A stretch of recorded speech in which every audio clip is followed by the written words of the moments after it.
It is lucky more people were not injured when part of a ceiling collapsed at a packed theatre, London Fire Brigade has said. 76 people were hurt when ornate plasterwork at the Apollo fell during a production of the curious incident of the dog in the nighttime. Reports suggested water dripped through ceiling cracks before it fell.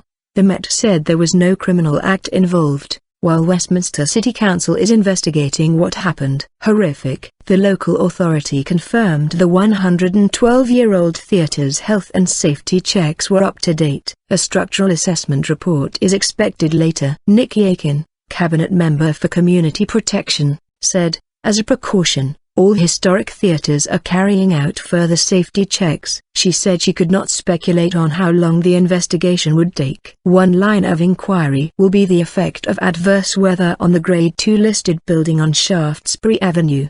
There was a thunderstorm and a heavy rain burst in London on Thursday evening with a high number of lightning strikes across the capital. 7 of those hurt during the collapse were said to have serious injuries. 2 people remain in hospital. Nick Harding from London Fire Brigade said, "I think it's fortunate that more people weren't injured by this. I've never seen anything like this in my 19 years in the fire service. It's a testament to all the emergency services, including the Fire Brigade, who were very quickly able to get people out of the building." The collapse happened at 20:15 GMT on Thursday when the theatre was almost full, with 720 people watching the performance. Chris Edwards and his son and daughter-in-law were among those injured. Mr. Edwards said, "I first heard cracking, then looked up to see a big part of the roof coming down. It was horrific. Larger pieces hit my younger son and he's still in hospital with a broken collarbone and suspected damage to his spine. I tried to cover my daughter-in-law,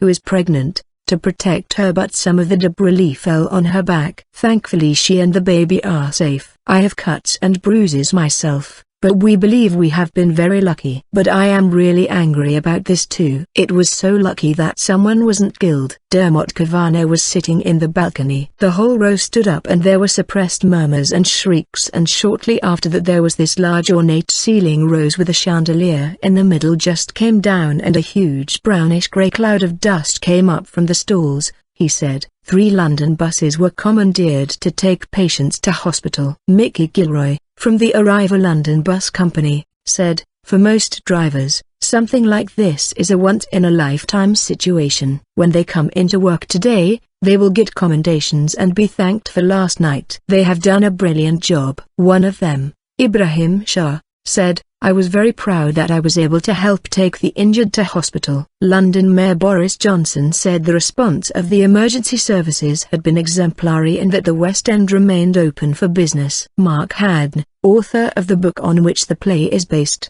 tweeted, "It's been horrifying sitting here watching what has been happening at the Apollo this evening. I'm hugely relieved that no one has died." Daniel Casey, who plays Roger Shears, said, "All our thoughts and sympathies are with those members of our audience who were affected or injured last night. The emergency services and theatre staff were wonderful." The emergency response included 25 ambulance crews, an air ambulance rapid response team, police officers and 8 fire engines with more than 50 firefighters. Guy's and St. Thomas NHS Trust said 34 adults and 5 children were treated in accident and emergency at St. Thomas Hospital. The majority had cuts and bruises but a small number had fractures. The 3 most seriously hurt victims had injuries to their neck and back, or head. CH Superintendent Paul Rickett praised the swift and effective response of the emergency services and thanked theatre-goers for their support. However, he said it could be some days before audience members would be able to retrieve belongings they had been forced to leave in the theatre. "Very,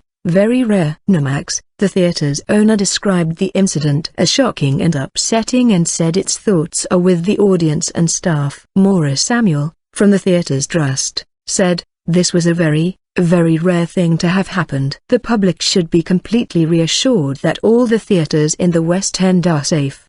The Society of London Theatre, SALT, said all the major theatre owners had confirmed their safety inspections and certificates were up to date and all other London theatres remained open for business. Performances at the Apollo have been cancelled until 4 January and customers should contact their point of purchase to arrange exchanges or refunds. the theatre said. Mark Field, Conservative MP for cities of London and Westminster, said, "There's been a significant programme of renovation in the last 10 years.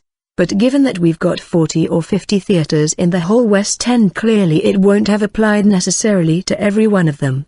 The curious incident of the dog in the nighttime has been running in London since August 2012. The show started at the National Theatre, before transferring to the Apollo in March this year. Max Theatres also runs the Garrick, Duchess and Vaudeville theatres.